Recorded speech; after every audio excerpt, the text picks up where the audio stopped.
Welcome back to the Gist English Masterclass. You know, have you ever paused right in the middle of typing a super important email, kind of wondering if you should use anyone or someone? Or maybe you've been in a meeting and second-guessed saying nothing versus anything. Well, while these 6 words might seem incredibly basic, mastering them is absolutely crucial.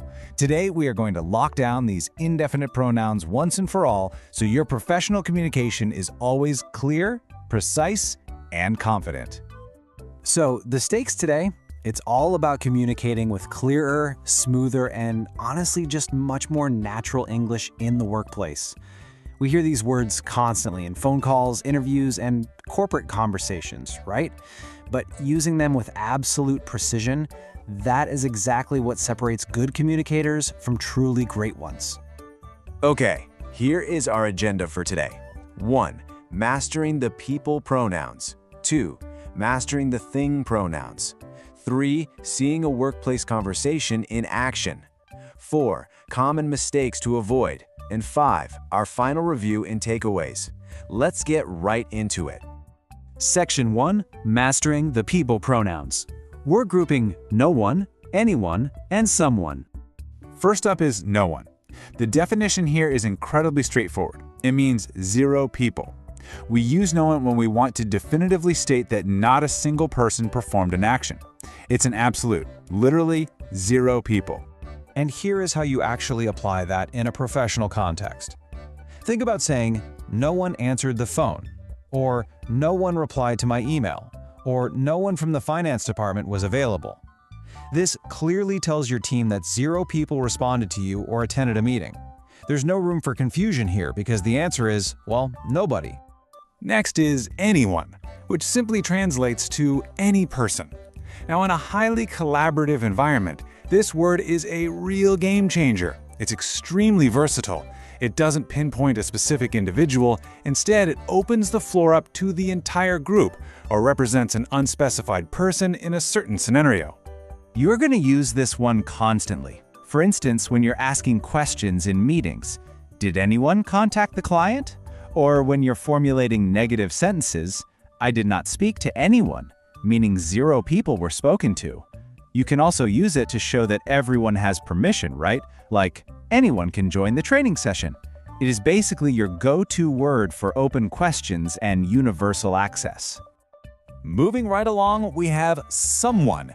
This is a word we use when a person definitely exists, but their specific identity is either unknown or honestly just not important to the conversation at hand. You know a human being is involved, but you just don't need to name names. What's really interesting here is how incredibly useful someone becomes when you need to mention an action without pointing fingers or giving unnecessary details. Someone left a message for you or someone sent the wrong attachment. It lets you communicate an HR request or a schedule change efficiently, focusing purely on the action rather than exactly who did it. All right, so we've just conquered the people pronouns. Before we jump into our next category, if you are following the explanation, then click the like button. It really helps us know that this structured way of learning is working perfectly for you. Section 2. Mastering the thing pronouns. Here we're grouping nothing, anything, and something. Let's start this category with nothing, which simply means no event, no item, or 0 action occurred. Just like no one meant 0 people, nothing means absolutely 0 things. Think of those situations where a schedule hasn't changed at all, or a report fails to explain a delay. This is exactly where nothing works perfectly. Nothing happened. Nothing was attached to the email. Nothing has been approved yet. It's definitive and incredibly clear when you need to state that an action or an object is just entirely absent.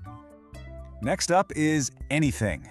This functions a lot like anyone, but it applies to objects, information, and unlimited possibilities instead of people. It represents a completely open set of things or actions. So, the big takeaway here is that anything is your best friend for asking questions about meeting prep or client feedback. Did you notice anything unusual? Or, in a negative statement, we did not find anything wrong. And just like anyone implies unlimited access for people, anything implies unlimited possibilities for things. Like anything is possible with the right strategy. Finally, we have something. This indicates an existing situation, thing, or issue that you aren't quite ready or maybe aren't able to name exactly. You know it's there, but you just can't put your finger on the specific details quite yet. This is so useful in the business world when you sense an issue, but you haven't fully diagnosed the problem. For example, something is missing from the invoice, or something went wrong with the system. You're alerting your team to a reality, even if the exact nature of that reality is still a bit of a mystery. Section 3.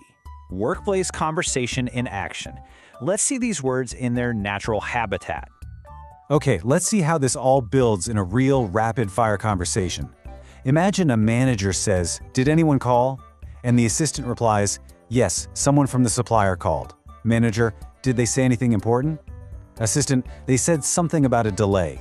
Manager, "Has anyone confirmed it?" "No one confirmed, so we can do nothing yet." Notice how that dialogue sounds completely natural? That's because each indefinite pronoun has a very specific and clear function driving the communication forward. Section 4. Common mistakes to avoid.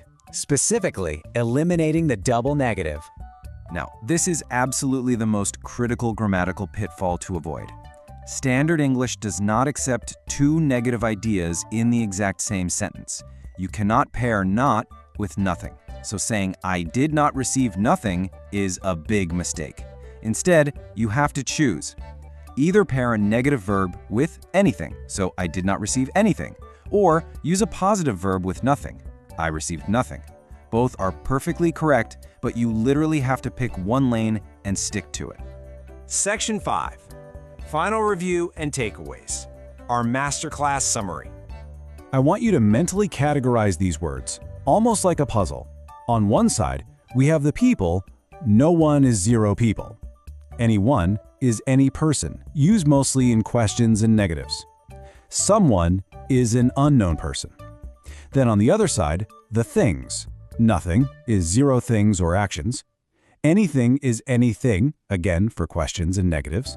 And something is an unknown thing or situation. Once you logically separate these words into people versus things and zero versus unknown versus open, your corporate English is instantly going to become clearer and so much smoother. Which brings us to our final thought. I really want you to think about how you will use these exact words to communicate more clearly in your very next professional email. Whether you're checking if anyone has an update or confirming that nothing is missing from a report, you now have the exact tools to say it perfectly. Use this framework today. See you in the next class.